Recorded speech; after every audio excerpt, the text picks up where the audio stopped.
I grew up in a very devout Catholic family in South St. Louis, where the idea of ghosts or spirits, other than saints, angels, and the Catholic Church spirits, was dismissed as mere superstition.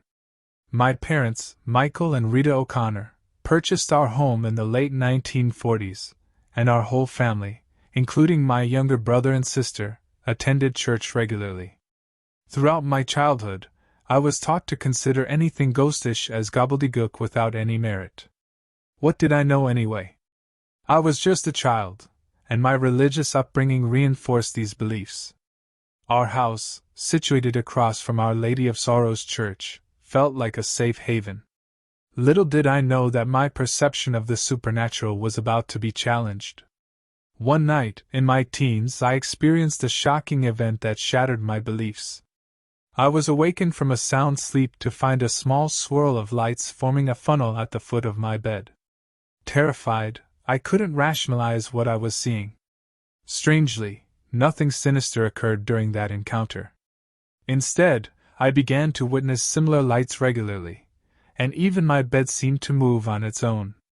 Though objects would sometimes move around my room, I felt no fear. It was as if whatever was happening had a loving and playful nature. As time passed, things started to disappear from my bedroom, along with some of my mother's pots and pans. It baffled me when we eventually found all the missing items stashed away in the basement crawlspace, a place not easily accessible to anyone.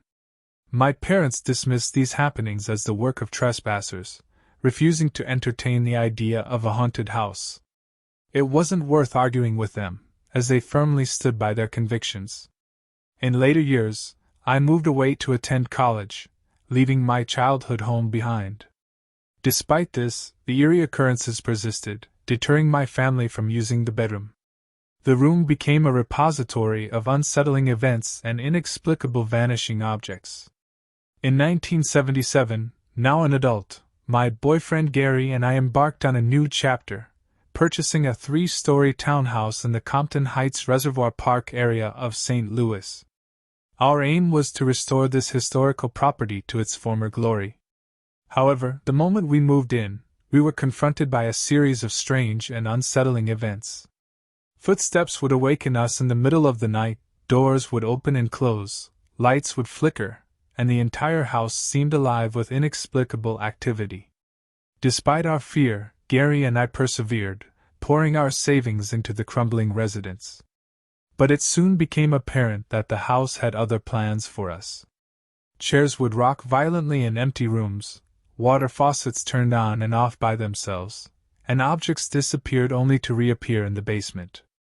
Our nights were filled with unexplained noises and eerie happenings, leaving us exhausted and emotionally drained. The most chilling incident occurred one Sunday when Gary and I went on a day trip. Returning after dark, we found police cars surrounding our home. The neighbors had reported seeing someone moving from room to room, turning on every single light in the house.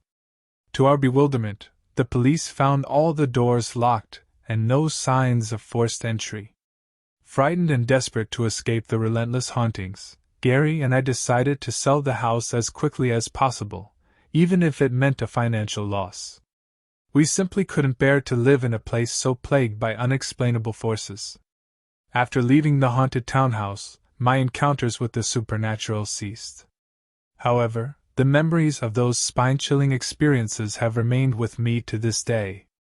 It taught me that sometimes, even our staunch beliefs can be challenged by the unexplained. Over time, my childhood home and the old townhouse became local legends of haunted houses in St. Louis. The truth behind these eerie tales remains a mystery, but for those who experienced the chilling events firsthand, some things are better left unexplained.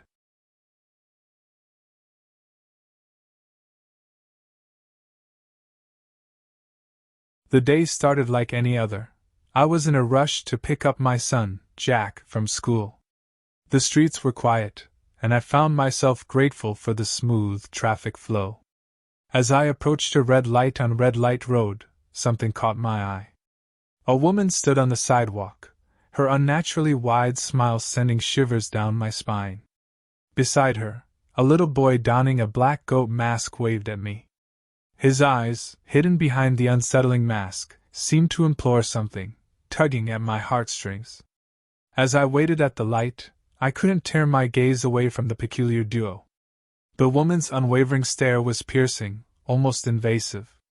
It felt as if she could see right through me, reading my deepest fears and secrets. But that was impossible. I had never seen her before. The boy's forced and uncomfortable waving only added to the eerie atmosphere. Finally, the light turned green, and I accelerated away, hoping to escape the woman's unsettling presence. But her image was etched into my mind, refusing to let go. Arriving at the school, I was eager to reunite with Jack and shake off the uneasy feeling from the encounter. However, when I entered the school's office, the receptionist gave me a perplexed look. "Your son has already been picked up," she said, her brow furrowing. "But I'm his father, and I'm here to pick him up," I replied, my voice tinged with concern. The receptionist handed me a note, saying, "The woman who picked him up insisted on leaving this for you." I unfolded the note, and my heart sank. It was written in a hurried, almost frantic script. "Don't say I didn't give you a chance to say goodbye." Panic washed over me as I realized that the woman and her son had taken Jack. But how? And why? I had no idea who they were or why they were fixated on my son. Racing back to Red Light Road, I searched desperately for any sign of the woman and the boy in the goat mask. But the streets were deserted, as if they had vanished into thin air. The sight of the red light, where it all began, sent shivers down my spine. I reported Jack's disappearance to the police, but without any concrete information or leads, they couldn't do much to help. The days turned into weeks, and the weeks into months, but there was no trace of Jack or the mysterious woman and her son. Haunted by guilt and fear, I couldn't escape the feeling that I had failed to protect my son. The woman's unsettling stare and the boy's pleading eyes haunted my dreams, leaving me sleepless and tormented. I delved into the history of Red Light Road, hoping to find clues or any connection to the woman and her son. To my horror, I discovered tales of a vengeful spirit that roamed the road, seeking to claim innocent souls. According to local legends, she was a grieving mother who lost her child tragically and now preyed on unsuspecting parents, taking their children as her own. As absurd as the legend sounded, I couldn't shake the feeling that there was truth to it. The woman's maniacal smile and the boy's unnerving presence seemed otherworldly, as if they didn't belong to this realm. I spent countless nights searching for answers, haunted by the memories of that fateful day at the red light. The inexplicable disappearance of my son and the mysterious woman's warning in the note weighed heavily on my soul. To this day, the enigmatic woman and the boy with the goat mask remain an unsolved mystery. The legend of Red Light Road lives on, a chilling reminder that the line between the living and the dead may be thinner than we think. And as I continue my search for Jack, I can't help but wonder if the haunting at Red Light Road was more than just a chance encounter, but a malevolent force that chose my son as its next victim.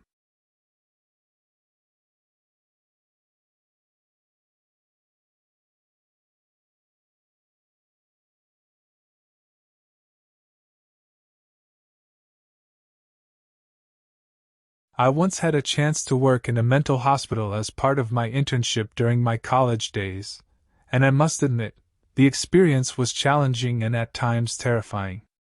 One particular department that I was assigned to was the SPO, Sexually Preoccupied, Patients Ward. The department was divided into male and female sections, and the patients had a peculiar habit of refusing to wear any clothing, earning the ward the nickname Nude Beach Ward. It was a disconcerting sight, as patients roamed around completely nude and often engaged in explicit behavior, including public masturbation. Working in such an environment was undoubtedly a nerve-wracking experience. One patient, in particular, remains etched in my memory. Her name was Anna. She had a habit of relentlessly flirting with my male coworker, whispering provocative and lascivious suggestions to him. It was evident that she had intense sexual preoccupations, and her behavior made us uneasy. One late afternoon during our handoff, we heard Anna's screams for help. Alarmed, my male colleague and I rushed to her ward to investigate the commotion. What we saw was nothing short of horrifying. Anna was lying in the restroom, her body covered in blood. It looked like a scene straight out of a gruesome horror movie. A fellow patient claimed that Anna had mutilated herself by cutting her clitoris to avoid experiencing pleasure, an incredulous and disturbing assertion. Nevertheless, we had to treat the situation seriously and promptly called the infirmary for emergency assistance. As we tended to Anna, we discovered that she was, in fact, experiencing a heavy menstrual flow, and her actions were not what they initially seemed.